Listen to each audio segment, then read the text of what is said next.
Weekend, a very special flight landed at Bluegrass Airport loaded down with some very important cargo. Honor Flight Kentucky gives veterans the chance to travel to the nation's capital to see the war memorials in their honor. I was along for their first flight of 2023. My videographer Barton Bill and I were able to experience the very moving trip through the eyes of some of the Kentuckians who have proudly served our country.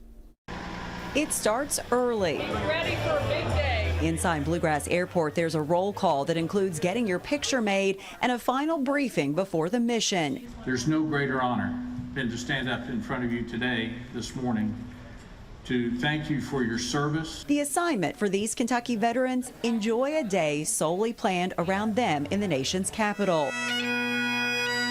With bagpipes playing, veterans from the Korean War to the Vietnam War were saluted as they headed for their flight.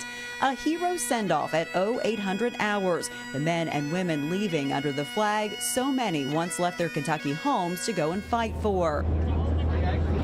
In the air, the more than 60 veterans and their guardians settled into the wild blue yonder, preparing for what awaited them in Washington, D.C. On the ground, it was another hero's welcome, this time from complete strangers. The first stop of the day, gold letters carved in the black base. The U.S. Marine Corps War Memorial. The veterans taking in a statue that depicts a fellow Kentuckian. To come in and see something like this is amazing. The first one, how huge it is and what it means.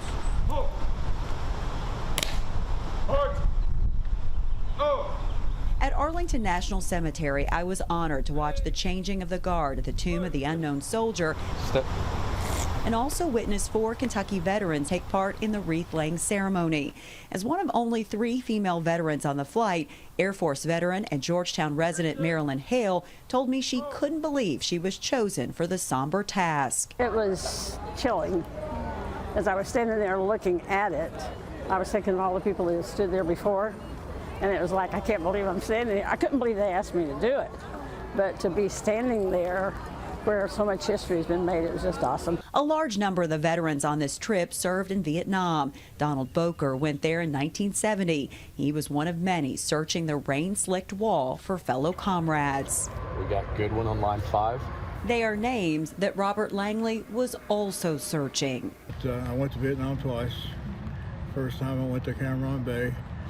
Second time I went to Da Nang, Quang Tri, and Khe Sanh up on the DMZ. Langley says the day was emotional, and he knows for so many, finding just one name on this wall among so many was worth it. I found one that was a friend of mine. He says it's the trip home that perhaps will be the most meaningful of his mission. It's almost like coming home again. You know, when we came home the first time, we weren't welcome, so we're coming home again.